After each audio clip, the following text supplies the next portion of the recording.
Start ಆಗಿದ್ದು ಇಲ್ಲಿ ಬಂದು ನಿಂತಿದೆ, ಮುಂದೆ ಎಲ್ಲೋಗುತ್ತೆ ಅಂತ ಗೊತ್ತಿಲ್ಲ. ಸೊ ಅದಾದ್ಮೇಲೆ ಗಣೇಶ್ ಜೊತೆ ದೊಡ್ಡ ಮೂವಿ ಮಾಡ್ತಾ ಇದೀವಿ, ಅದು ಅಂತಕ್ಕೆ ಮುಗ್ದಿದೆ. ಅದಾದ್ಮೇಲೆ ಸಂಜನಾ ಅವ್ರ ಬಗ್ಗೆ ಹೇಳಂಗಿಲ್ಲ. ನಮ್ಮ ಸಲಗಾ ಸಂಜನಾ ಅಂತ ಹೆಸರಾಗಿದೆ. ಇದಾದ್ಮೇಲೆ ನಮ್ಮ ರಘು ಅವರು ಊರು ಬಿಟ್ಟು ಬಂದು ಇಂಜಿನಿಯರ್ ಮಾಡಿ ಕೆಲಸ ಇಲ್ಲದೆ ರೂಮ್ ಹಾಕೊಂಡು ಕತೆ ಬರೀತಾ ಇದ್ದು ನನಗೆ ಅಯ್ಯೋ ಅನಿಸ್ತು.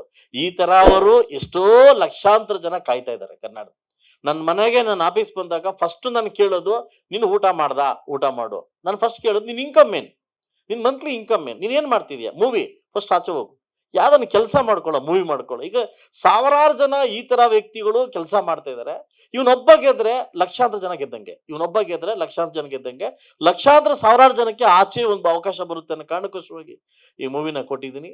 ಇನ್ನು ನಾನು ದೊಡ್ಡ ಮಟ್ಟಿಗೆ ಹೇಳಂಗಿಲ್ಲ. ಸೊ ನಾನು ಮೂವಿ ನೋಡಿದ್ದೀನಿ, ನನ್ನ ಪ್ರೊಡ್ಯೂಸರ್ ಕಾಪಿ ನೋಡಿದ್ದೀನಿ. I am happy. ನನ್ನ ಕಣ್ಣಲ್ಲಿ ನೀರು ಬಂತವತ್ತು. ಕನ್ನಡದಲ್ಲಿ ದ ಫಸ್ಟ್ ಮೂವಿ ಈ ತರ ಮಾಡ್ತೀನಿ ಅಂತ ಒಂದು ಹ್ಯಾಪಿ ಆಯ್ತು. ಇಡೀ ಚಿತ್ರರಂಗಕ್ಕೆ, ಇಡೀ ಪ್ರೇಕ್ಷಕರಿಗೆ ಹೇಳ್ತೀನಿ, ನೀವು ಕೊಡ್ತಕ್ಕಂಥ ಟಿಕೆಟ್ ಹಣಕ್ಕೆ ಖಂಡಿತವಾಗ್ಲೂ ಮೋಸ ಇಲ್ಲ, ಇದಕ್ಕೆ ನಾನು ಗ್ಯಾರಂಟಿ ಕೊಡ್ತೀನಿ ಅಂತ ಹೇಳ್ತಾ, ಇಡೀ ಮಾಧ್ಯಮದವ್ರಿಗೂ, ಈ ಪ್ರತ್ಯಕ್ಷವಾಗಿ ಪರೋಕ್ಷವಾಗಿ ನನ್ನ ಚಿತ್ರಕ್ಕೆ ಕೆಲಸ ಮಾಡ್ತಕ್ಕಂಥ ಎಲ್ಲ ನನ್ನ ಫ್ಯಾಮಿಲಿ ಅಂದ್ರೆ ಮುಗೀತು. ಎಲ್ಲ ಕ್ಯಾಮ್ರಾಮನ್ ಇಂದ ಹಿಡಿದು ಅಸೋಸಿಯೇಟ್ ಇಂದ ಡೈರೆಕ್ಟರ್ಸ್ ಇಂದ ಎಲ್ರಿಗೂ ನಾನು ಇದು ಮಾಡ್ತೀನಿ. ಈ ಮೂವಿನ ಇಲ್ಲಿವರೆಗೂ ತಗೊಂಬಂದಿದ್ದು, ನಾನು ರಾಜಕೀಯದಲ್ಲಿ ಬ್ಯುಸಿ ಆಗಿರ್ತೀನಿ.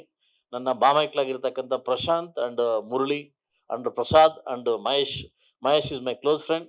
ನಾನು ಹೇಳಿದೆ, ನೀನು ಒಳಗಡೆ ಎಂಟ್ರಿ ಆಗಪ್ಪ, ನಾನು ನೋಡ್ಕೊಳಕ್ ಆಗ್ತಾ ಇಲ್ಲ ಅಂತ. ಈಚ್ ಅಂಡ್ ಎವ್ರಿ ಪಾಯಿಂಟ್ ಕೂಡ ಪ್ರಶಾಂತ್, ಇವನು ನಮ್ಮ ಮಹೇಶ್ ಗಮನಿಸಿ ಈ ಚಿತ್ರರಂಗವನ್ನ 27ನೇ ತಾರೀಕು ನಿಮ್ಮ ಮನೆ ಬಾಗಿಲಿಗೆ ಬಿಡ್ತಾ ಇದೀವಿ.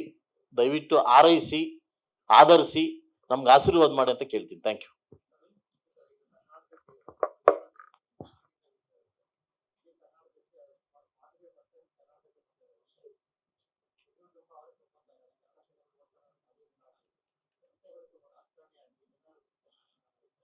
ಸರ್ ನಾನು ವೇಟಿಂಗ್ ಫಾರ್, ನಾನು ಮೊನ್ನೆ ಬಿಲ್ ಪಾಸ್ ಮಾಡಿದೆ, ಈ ಬಿಲ್ ಕೊಡ್ತೀವಿ ಅಂತ ಹೇಳಿದ್ದಾರೆ, ಈ ಸೆಷನ್ ಬಿಲ್ ಕೊಡ್ತೀವಿ ಅಂತ ಹೇಳಿದ್ದಾರೆ.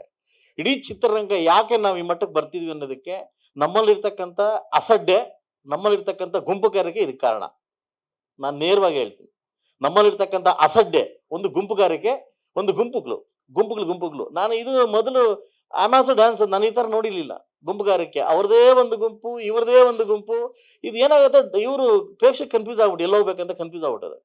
ನೀವು ಚಿತ್ರರಂಗದಲ್ಲಿ ಒಂದಾದ್ರೆ ಮಾತ್ರ ನಾವು ಗೆಲ್ಲಕ್ಕೆ ಸಾಧ್ಯ ಆಗುತ್ತೆ ಸರ್. ಚಿತ್ರರಂಗದಲ್ಲಿ ಒಂದಾದ್ರೆ ಮಾತ್ರ ಸರ್. ಯಾವುದೇ ತಮಿಳು ಮೂವಿ ಬರಲಿ, ತೆಲುಗು ಮೂವಿ ಬರಲಿ, ನಾವು ಮಟಾಶ್, ಅದು ಎಂತಾದಾಗ್ಲಿ ಬಿಡಿ, ನಾವು ಎದ್ದೋಗ್ಬಿಡ್ತೀವಿ. ಅಂದ್ರೆ ನಮ್ಗೆ ಥಿಯೇಟರ್ಸ್ ಕೊಡ್ತಾ ಇಲ್ಲ.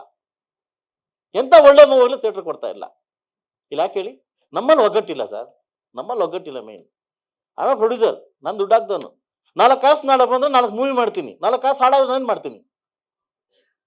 ಇದು ಪ್ರೊಡ್ಯೂಸರ್ ಬಗ್ಗೆ ತಿಂಕ್ ಸರ್. ತೆಂಗಿನಕಾಯಿ ಹೊಡೆ ತನಕ ಪ್ರೊಡ್ಯೂಸರ್ ಅಷ್ಟೇ, ತೆಂಗಿನಕಾಯಿ ಹೊಡೆದ ಪ್ರೊಡ್ಯೂಸರ್ ಇಲ್ಲ, ತಲೆ ಬಗ್ಗಿಸ್ಲೇಬೇಕು. ನಮ್ಮೊಬ್ಬನವಲ್ಲ ಸರ್, ಎಲ್ರದ್ದು ಅಷ್ಟೇ. ಅರ್ಥ ಆಯ್ತು ನಿಮ್ಗೆ? ನಮ್ಮೊಬ್ಬನವಲ್ಲ, ಎಲ್ರು ನಾವು ಅಷ್ಟೇ. ಚಿತ್ರರಂಗ ಬೆಳಿಬೇಕಾದ್ರೆ ಸರ್ ಒಗ್ಗಟ್ಟಾಗಿರ್ಬೇಕು ಸರ್. ಒಂದ್ ತಾಯಿ ಮಕ್ಕಳಂತ ಇರ್ಬೇಕು ಸರ್ ನಾವು. ಚಿತ್ರರಂಗ ನಮ್ಮ ತಾಯಿ, ಎದೆಯಲ್ಲಿ ಕುಡಿಲೇಬೇಕು, ಎಲ್ಲಾ ಮಕ್ಕಳು ಕುಡಿಲೇಬೇಕು. ಅದು ಕಲ್ಮಶ ಬೇಡ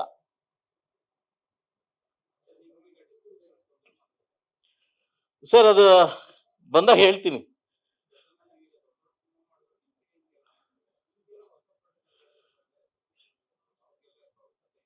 ಸರ್. ಒಂದು ವ್ಯಕ್ತಿ ಬರ್ತಾನೆ, ಅಣ್ಣ ನೀನ್ ಮೂವಿ ಮಾಡ್ತೀನಿ ಅಂತ ಹೇಳ್ತಾನೆ, ಮಾಡಪ್ಪ ಅಂತ ಹೇಳ್ತೀನಿ.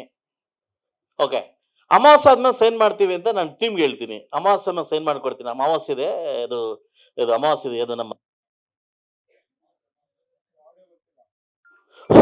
ಶಿವರಾತ್ರಿ ಆದ್ಮೇಲೆ ಮಾಡ್ಕೊಡ್ತೀವಿ ಅಂತ ಹೇಳ್ತಾರೆ. ಒಂದು ನಂಬರ್ ಫಿಕ್ಸ್ ಆಗುತ್ತೆ. ನಂಬರ್ ಫಿಕ್ಸ್ ಆದ್ಮೇಲೆ ಅವ್ರು ಫೋನ್ ಮಾಡಿ ಹೇಳ್ತಾರೆ, ನಂಗೆ ಯೂಗೋ ಹರ್ಟ್ ಆಗಿದೆ, ನಾನು ತಗೊಳ್ಳಲ್ಲ. ಎಷ್ಟು? ಒಂದು ಯೂಗೋ ಹರ್ಟ್ ಆಗಿದೆ ನನಗೆ ಬೇಡ. ನಾನು ಅವನ ಮನೆ ಬಗ್ಗೆ ಹೋಗ್ಲೇ ಇಲ್ಲ, ಅವನೇ ಬಂದಿದ್ದು. ಇನ್ನೊಬ್ಬ ವ್ಯಕ್ತಿ ಬರ್ತಾರೆ, ಇನ್ನೊಂದು ಫಿಗರ್ ಹೇಳಿ. ಅದೇನಾಗುತ್ತೆ, ಅವ್ರದೊಂದು ರಿಂಗ್ ಆಗ್ಬಿಟ್ಟು, ನಾನು ಇಷ್ಟು ಕೇಳ್ತೀನಿ, ಇಷ್ಟು ಕೇಳು, ನೀ ಇಷ್ಟು ಕೇಳ್ತೀನಿ, ಇಷ್ಟು ಕೇಳು, ಅಲ್ಲೇ ಓಡ್ತಿದೆ ರಿಂಗು.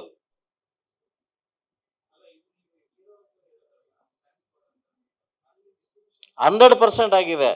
ಒಂದು ವ್ಯಕ್ತಿನ ತುಳಿಬೇಕು, ಇವ್ನು 4 ಮೂವಿ ಮಾಡಿದಾನೆ, ಇವನು ಎದ್ದೇಳಬಾರ್ದು ಅನ್ನೋದು ಈ ಒಂದು ವಿಷಕಂಠ ಇದೆಯಲ್ಲ, ಇದು ಕಲ್ಮಶ ವಿಷಕಂಠ ಇದೆಯಲ್ಲ, ಇದು ತಪ್ಪು ಸರ್. ಮೂವಿ ಮಾಡ್ಬೇಕಂತ ಹೊಸ ದುಡ್ಡು ಎತ್ಕೊಂಡ್ ಬಂದಾಗ ಅವನು ಬಿಟ್ಟು ಇವ್ನು ಯಾರು, ಇವನು ಬಿಟ್ಟು ಇವ್ನು ಯಾರು ಹೀರೋ ಇಲ್ಲ.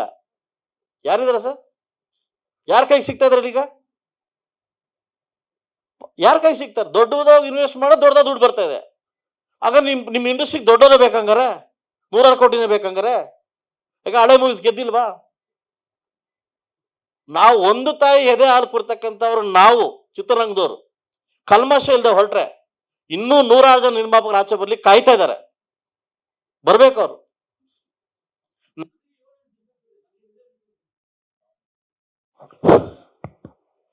ನನಗೆ 7 ಬಿಸ್ನೆಸ್ ಇದೇ ಬಿಸ್ನೆಸ್ ಅಲ್ಲ. ಅಂದ್ರೆ ಚಿತ್ರರಂಗ ಬೆಳಿಬೇಕು ಅನ್ನೋ ಕಾರಣಕ್ಕೋಸ್ಕರವಾಗಿ ಬಂದಿರತಕ್ಕಂಥ ವ್ಯಕ್ತಿ ನಾವು. ಇದ್ರಲ್ಲಿ ನಾಳೆ ಬರುತ್ತೋ ಬರಲ್ವೋ ಅದು ಮೇಲಕ್ಕೆ ಬಿಟ್ಟಿದ ವಿಷಯ. ಬರ್ಬೇಕಂತ ಮಾಡ್ತೀವಿ. ನಾಳೆ ಬಗ್ಗೆ ಥಿಂಕ್ ಮಾಡೋ ವ್ಯಕ್ತಿ ನಾನಲ್ಲ, ಇವತ್ತಿನ ಬಗ್ಗೆ ಥಿಂಕ್ ಮಾಡೋ ವ್ಯಕ್ತಿ. ಬಟ್ ಚಿತ್ರರಂಗದಲ್ಲಿ ಈ ಕೆಟ್ಟ ಸಂದೇಶವನ್ನ ಹೋಗ್ಬೇಕು. ಫಸ್ಟ್ ಆಫ್ ಆಲ್ ನಾನು ಪ್ರೇಕ್ಷಕನಾಗಲ್ಲ, ಶಾಸಕನಾಗಿ ಕೇಳ್ತಾ ಇದ್ದೀನಿ ಸರ್. ನಾನು ಬಿಫೋರೇ ಎಲ್ಲ ಮಾಡ್ಕೊಂಡಿದ್ದೀನಿ ಸರ್. ಬಟ್ ನಾನೇನೋ ದೊಡ್ಡ ವ್ಯಕ್ತಿ ಮಾಡ್ಕೊಂಡಿದ್ದೀನಿ ಸರ್. ಚಿಕ್ಕ ವ್ಯಕ್ತಿಗಳು ಏನಾಗಬೇಕಂತ ಪ್ರಶ್ನೆ ಹೇಳೋದು. ನನಗೆ ನೀವು ಕಾಟ ಕೊಟ್ಟವರು ಇನ್ ಚಿಕ್ಕ ಮನೆ ಮಾಟ ಮಾರ್ಕೊಂಡ್ ಬಂದ್ರೆ ಸಿನಿಮಾ ಮಾಡ್ಬೇಕಂದ್ರಿಗೆ ಈ ತಕ್ಕ ಉತ್ತರ ಇರಲಿ ನಿಮ್ಗೆ. ಮಾಡಕ್ಕಿಂತ ಮುಂಚೆ ಯೋಚನೆ ಮಾಡಿ. ನೀವು ಆಚೆಗೆ ಬಿಡಲ್ಲ ನಿಮ್ಮನ್ನ, ಆಚೆಗೆ ಬಿಡಲ್ಲ ನಿಮ್ಮನ್ನ. ಎಲ್ಲಾ ರಂಗದಲ್ಲೂ ಸರ್, ಆಡಿಯೋ ರಂಗದಿಂದ ಹಿಡಿದು ಡಿಸ್ಟ್ರಿಬ್ಯೂಷನ್ ಇಂದ ಹಿಡಿದು ಎಲ್ಲಾ ರಂಗದಲ್ಲಿ ಕೂಡ. ಲೇಟೆಸ್ಟ್ ಹಾಗೂ ಇಂಟ್ರೆಸ್ಟಿಂಗ್ ಸುದ್ದಿಗಳಿಗಾಗಿ ಬಾಸ್ ಟಿವಿ ಕನ್ನಡ ಚಾನೆಲ್ ನ ಸಬ್ಸ್ಕ್ರೈಬ್ ಮಾಡಿ. ಹಾಗೆ ಬೆಲ್ ಐಕಾನ್ ಪ್ರೆಸ್ ಮಾಡಿ. ಇದರ ಜೊತೆಗೆ ಫೇಸ್ಬುಕ್, ಇನ್ಸ್ಟಾಗ್ರಾಮ್, ಎಕ್ಸ್ ನಲ್ಲೂ ಮಿಸ್ ಮಾಡದೆ ಫಾಲೋ ಮಾಡಿ.